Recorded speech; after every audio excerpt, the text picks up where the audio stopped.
In a world long shaped by colonial powers and economic puppeteers, a storm is rising. But it doesn't come from Washington, London, or Brussels.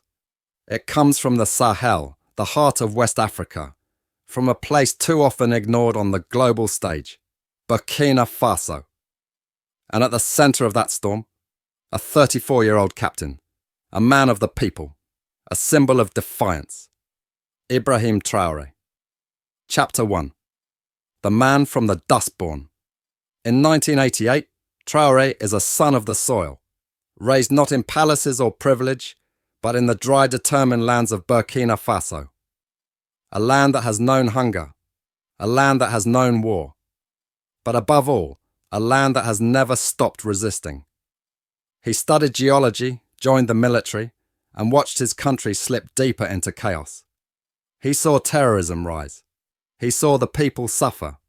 And worse, he saw the nation's leaders bow to foreign interests, former colonizers, multinational corporations, global lenders. Then, in September 2022, he made his move. A coup, not of greed, but of necessity. He removed a president who had failed the people. He stepped into a power vacuum, not to wear a crown, but to build a shield. For the first time in decades, the people saw not a puppet, but a protector. Chapter 2. The Break from France. One of Traoré's first acts, he looked colonialism in the eye and spat it out. French troops, expelled, French companies, regulated, the CFA franc, rejected, Western NGOs, monitored. He declared that Burkina Faso would no longer be a client state, no longer a resource depot for Western powers. He said what others whispered, that foreign troops weren't protecting them. They were preserving interests. To many, this was unthinkable. To Burkinabés and Pan-Africanists, it was freedom. And Traoré didn't stop at the border. Chapter 3. The Sahel Awakens. He reached out to Mali. He reached out to Niger.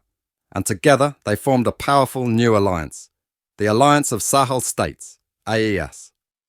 More than a security pact, it was a political rebirth, a breakaway from ECOWAS, from France, and from the international system that had failed them. Together they declared, "We will govern ourselves, we will defend ourselves, and we will shape Africa's future, on African terms." This wasn't just about war, it was about reclaiming agency, about unity among brothers, about fighting terror, yes, but also fighting dependency. Chapter 4. A cultural revolution. Traoré knows that true revolution doesn't just come from soldiers.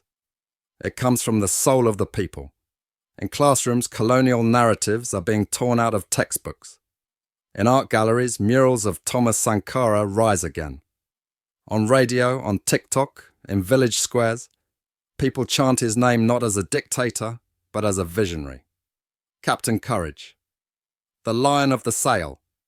The new Sankara. He speaks in local dialects. He refuses to be addressed as His Excellency. He dresses in the uniform of the common man. He walks freely among his people, guarded not just by soldiers, but by the love of the public. This is cultural warfare, against colonial mentality, against inferiority complexes, against the chains we cannot see. Chapter 5. The Diaspora responds. And now, the world listens.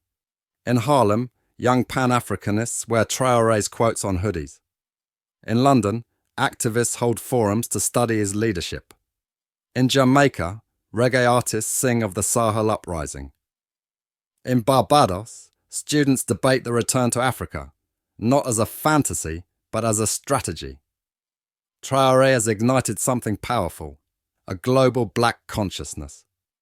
He doesn't just speak to Africans on the continent. He speaks to the children of Africa, scattered by the slave trade, scattered by colonial conquest. Come home, he says, not to visit, but to build, not to tour, but to defend, not to consume, but to plant roots. Suddenly, black architects from Chicago are investing in land. Nigerian American techies are building digital infrastructure. Caribbean farmers are exchanging ideas with Burkinabe cooperatives. It's no longer about charity, it's about homecoming. Chapter 6. Resistance and Risks. Of course, the West is uneasy. Sanctions are imposed. Media slanders him. Rumours of assassination plots surface. But Traore stands firm. "We'd rather die standing than live kneeling," he tells a roaring crowd. He warns of NGO infiltration, of currency manipulation, of foreign-backed coups. But he also warns his own people. Do not become your own oppressors. Do not copy the West's sickness. Build something new. It's a tightrope walk, fighting both external enemies and internal temptations. But with every passing month, his stance hardens and his legend grows. Chapter 7. The African Future Traore. Dreams bigger than just one country. He calls for one African military to defend against all threats. One currency rooted in gold and African resources. One diplomatic front to negotiate with the world not as 54 weak voices, but as one booming roar. He pushes for food sovereignty, land reform, local manufacturing, Afrocentric education, and environmental justice. He's even working on satellites. Yes, Burkina Faso in space, because he believes Africa must not just catch up, but lead. Final chapter, the new African hero. So we ask again, is Ibrahim Traoré the new African hero? To the youth in Lagos who chant his name, yes. To the farmer in Bamako who now owns his land, yes. To the poet in Port-au-Prince who sees Africa rising, yes. To the mother in Bobo-Dioulasso who no longer fears terror, yes. But even more than a hero, he's a mirror. He reflects what we could all become when we reject fear, embrace unity, and fight for truth. He is not perfect. He is not immortal. But for now, he is necessary. In a time of betrayal, he speaks of trust. In a time of silence, he speaks of courage. In a time of division, he offers a flag, not just for Burkina Faso, but for all black people. Traoré is not just leading a country. He is leading a movement, a return, a reckoning, a revolution. So when the pages of future history books are written and they ask, when did Africa begin to rise again?